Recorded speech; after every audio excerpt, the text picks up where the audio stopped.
Welcome to Kenton's videos. Enjoy the video. You begin by confirming essentials. Bluetooth and location are on, and your phone has a stable internet connection.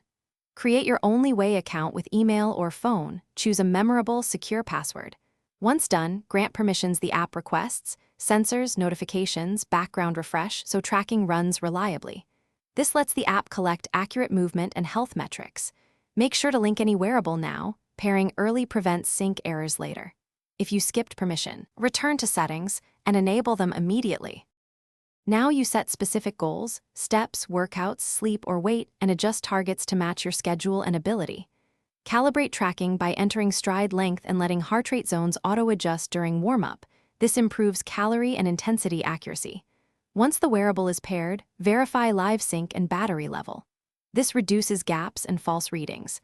If the app asks, perform a short test walk and a 2-minute heart rate check to confirm calibration. Then, make sure goal notifications are enabled so you get timely nudges.